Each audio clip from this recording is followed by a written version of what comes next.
Okay. Hi, everybody. First of all, a disclaimer. I tried to use Google Translate just now to add a bunch of subtitles to my slides, and I hope I didn't say anything offensive accidentally. Maybe just point to the next slide if I did. Joshua, I'm going to rely on you for that. All right, sweet. So, first of all, I just wanted to say that this month has been one of the best months in my entire life. I think you'll hear kind of over and over again in these presentations. Not only did I love getting to learn from everybody in the fellowship and all the experts that I got to talk with at Seed, but Shenzhen is just a wonderful place, and I really hope to be back here soon. Okay, a big part of that, like I said, was getting to see a ton of presentations from the other fellows, and all of them were inspiring in unique ways, and every time I went to one, I learned something new, so thank you to all of the fellows for bringing all that knowledge here to Shenzhen as well. All right, so a little bit about my background.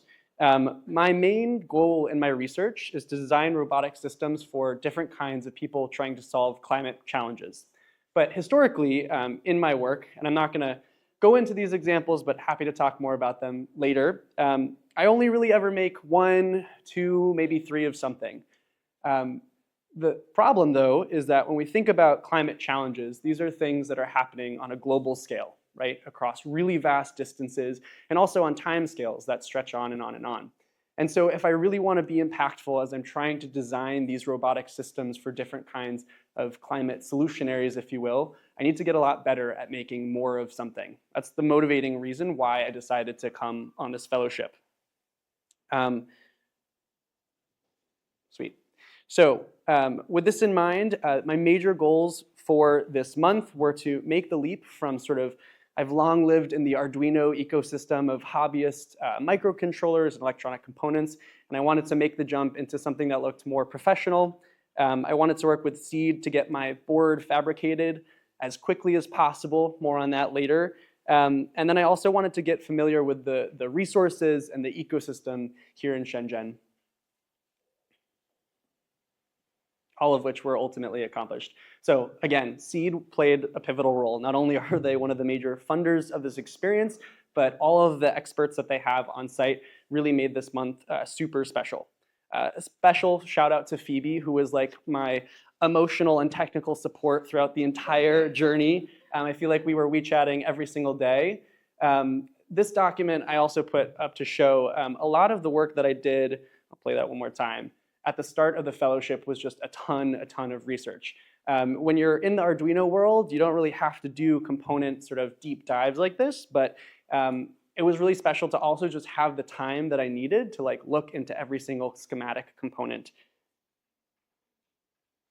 I worked on the schematic with a lot of different people, both folks that are in the fellowship with me and then ultimately also people at Seed.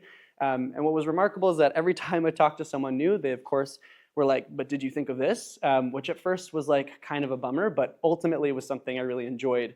And what that resulted in was the most complicated PCB I've certainly ever made. And I think definitely represented that jump up to something that was a bit more professional than my Arduino past. I also had the most scenic PCB review I've ever had.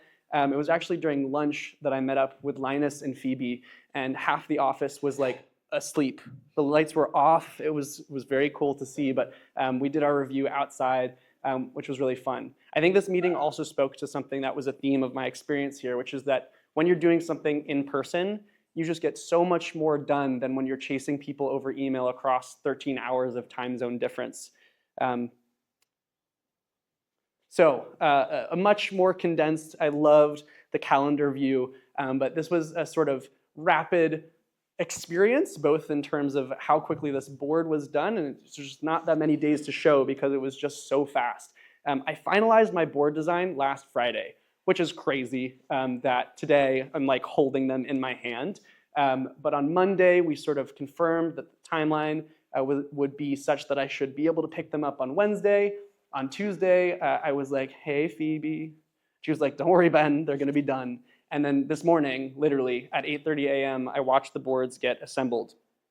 Not only was this, I think, a really valuable experience to see all the expertise that was going into every single step, but we were also able to work through problems in real time.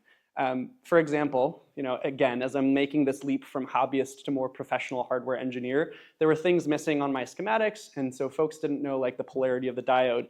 And what would have been like a 5-chain email became like a 5-minute Google Translate conversation, which I really appreciated.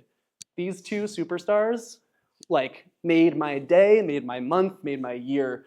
I watched them populate these boards by hand in like 2 hours flat, and it was one of the most impressive technical feats I've ever seen. Wrapping up here, a PCB obviously can't go into the wild alone, and so I also had a really helpful meeting with a few folks at Seed to discuss different enclosure options. Ultimately, this is one of my next steps, is to get this little PCB, which I meant to dramatically show off, is all populated and ready, inside of one of the Seed enclosures. And Seed has also been really awesome in agreeing to allow me to just kind of stuff my own electronics into their enclosure. Their commitment to open source collaboration is really quite impressive. This summer, these boards will go out into the wild, where I should say what they do. They basically are used by restoration ecologists to take farms that were sort of forgotten, if you will, and turn them back into thriving wetland ecosystems, right? And so they basically measure soil moisture at multiple depths and give them important insights about the water underneath the surface.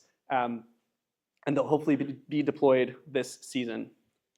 That work is going to be funded by MIT Luma, a collaboration, and then exhibited in a museum exhibition that will hopefully point to a lot of the beauty of the work in Shenzhen as well in the fall. I hope to see some of you at Fab 26 in Boston. I will be around and would love to hang out. And with that, I just want to say thank you to a few folks in particular, Cedric and Ellie, for all of your efforts to organize and make this happen, Eric and Zin for getting the funding to make this possible, and again, Phoebe, Dana, Linus, Jiang, Wang, thank you so much for making that PCB as fast as I never thought possible. All right, thank you all so much, and I hope to see you soon.